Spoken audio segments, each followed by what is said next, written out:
Kembali lagi di pelajaran Bahasa Indonesia, kita masih membahas materi teks laporan percobaan. Untuk hari ini, kita membahas materi dari struktur. Struktur di dalam teks laporan percobaan, yaitu menelaah struktur dan kebahasaan dari teks laporan percobaan yang didengar atau dibaca.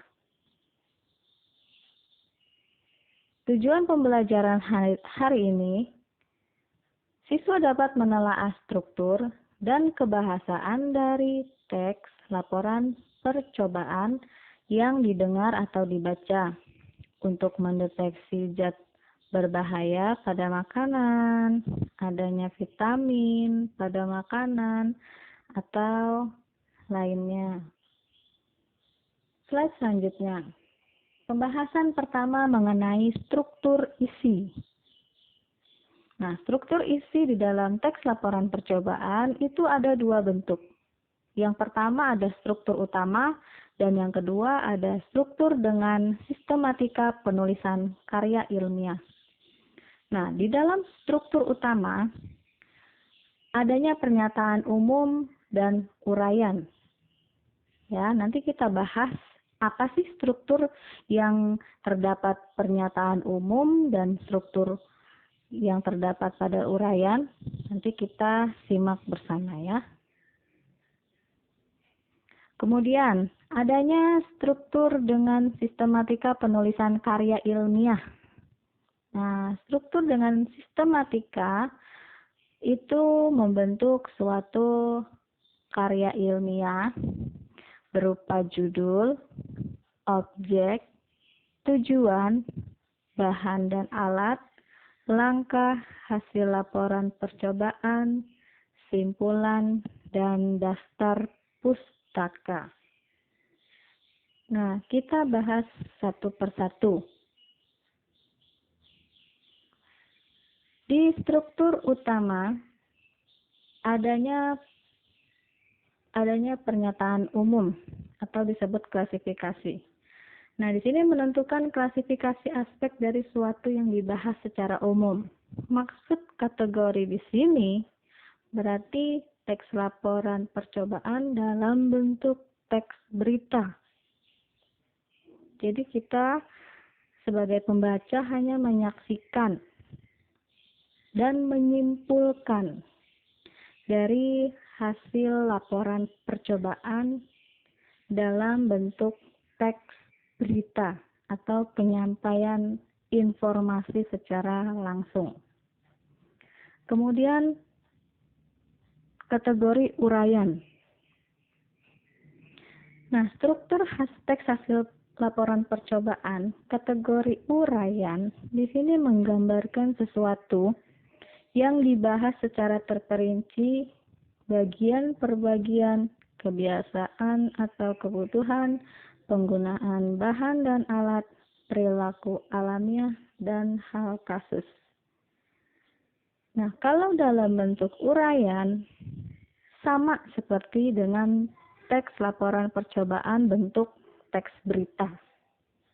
Tapi, di dalam uraian tersebut, ini dijelaskan secara rinci dari proses awal sebab akibatnya.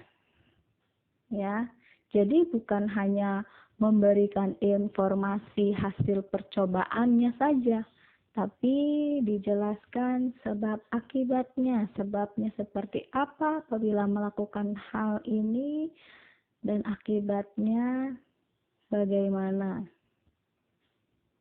Ya, ketika sudah melakukan hal tersebut.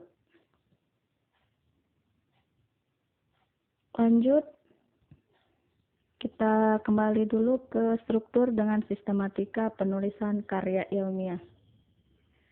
Nah, di sini ada judul. Buatlah sebuah judul itu yang menarik, ya, yang menarik sehingga pembaca atau orang lain tertarik untuk melakukannya, tertarik untuk melihat atau mendapatkan informasi tersebut lebih lanjut gitu. Kemudian objek yang kita pilih untuk melakukan percobaan. Nggak mungkin dong kalau melakukan percobaan tanpa adanya objek yang kita teliti atau kita eksperimenkan. Nah, di sini dibutuhkan sekali adanya objek. Nah, kemudian tujuan. Tujuannya apa dalam melakukan suatu percobaan atau suatu eksperimen dari percobaan objek tersebut? Untuk mengajak. Tujuan di dalam laporan percobaan itu mengajak, ya, mengajak pembaca, gitu, agar bisa melakukannya, gitu, bisa melakukannya dan dapat menindaklanjuti setelah mendapat informasi dari laporan percobaan. Lanjut ke bahan dan alat. Bahan dan alat yang dibutuhkan saat melakukan percobaan. Ya, bahan dan alat itu bisa berupa ukuran yang akurat. Itu bahan. Kemudian alat-alat yang digunakan atau benda-benda yang digunakan sebagai pelengkap dalam melakukan sebuah eksperimen. Selanjutnya adanya langkah atau prosedur. Langkah atau prosedur dalam laporan percobaan itu dilakukan tahap per tahap. Jadinya sebagai urutan penyajian. Ya. Lanjut kesimpulan.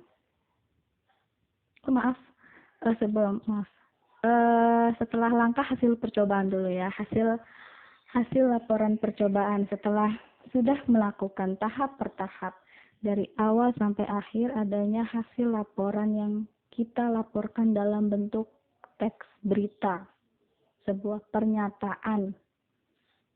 Itu dia. Lanjut kesimpulan. Nah, simpulan di sini berarti kita menyimpulkan atau membahas secara ringkas dari hasil laporan proses awal sampai proses akhir disimpulkan. Kemudian daftar pustaka.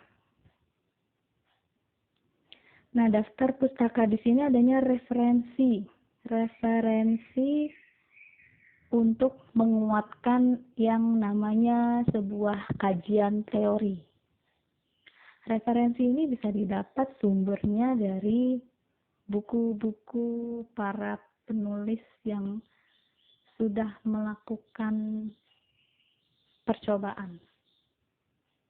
Ya, referensi di sini juga bisa menggunakan kamus pedoman ejaan bahasa Indonesia. Bisa juga untuk mencari tahu istilah-istilah atau pengertian-pengertian dari sebuah objek yang kita mau teliti.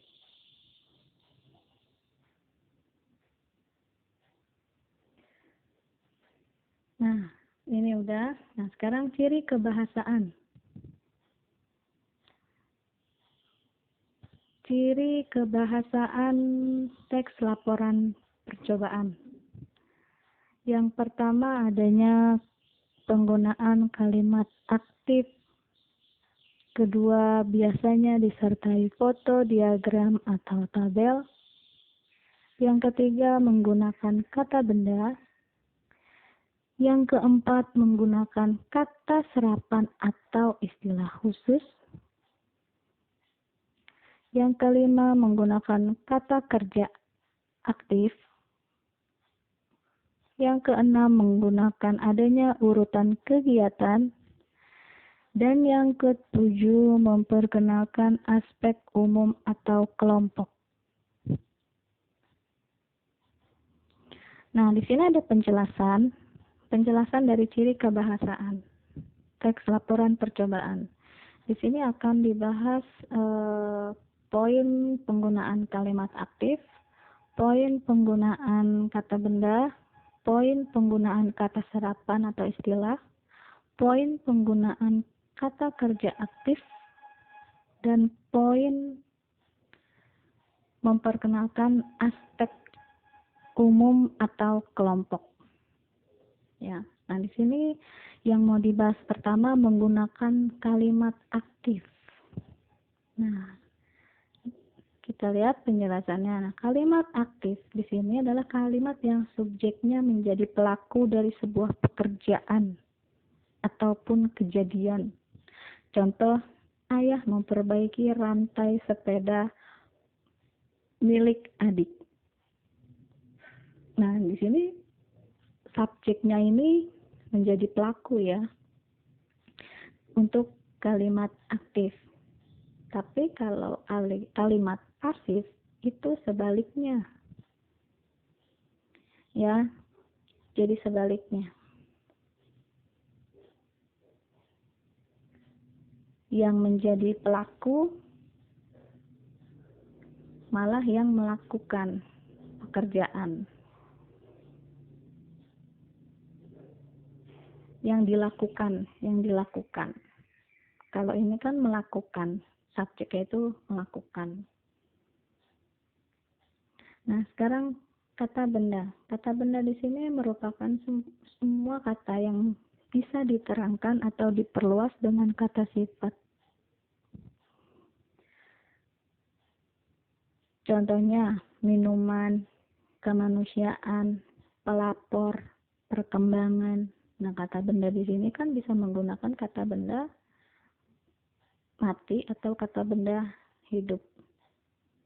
Nah, kalau kata benda hidup lebih ke arah kata sifat seperti bapak, ya, dan bisa menggunakan kandungan yang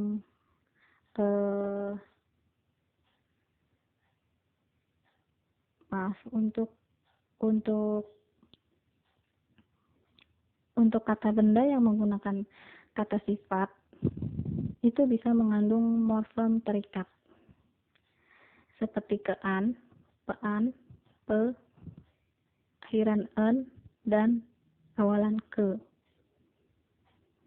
Contohnya tadi minuman itu kategori benda hidup.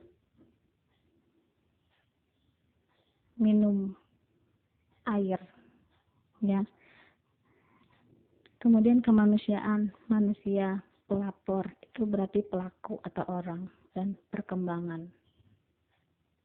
Nah, lanjut. Kata serapan. Kata serapan di sini adalah kata yang berasal dari bahasa asing. Nah, di sini bukan bahasa asing aja ya, tapi kata serapan ini bisa digunakan juga untuk kata dalam bahasa daerah.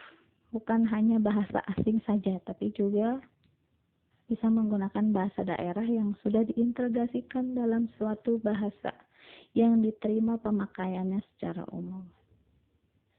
Nah, kalau misalkan bahasa asing yang sudah diintegrasikan ke dalam bahasa yang diterima, contohnya itu metabolisme, reaksi, anabolisme, katabolisme, organisme, dan lain sebagainya ya. Lanjut ke kalimat aktif. Kalimat aktif di sini adalah kalimat di mana subjeknya melakukan suatu perbuatan atau aktivitas. Kalimat aktif biasanya diawali awalan me atau ber. Nah, berbeda dengan kalimat pasif. Nah, kalau kalimat pasif itu menggunakan awalan di,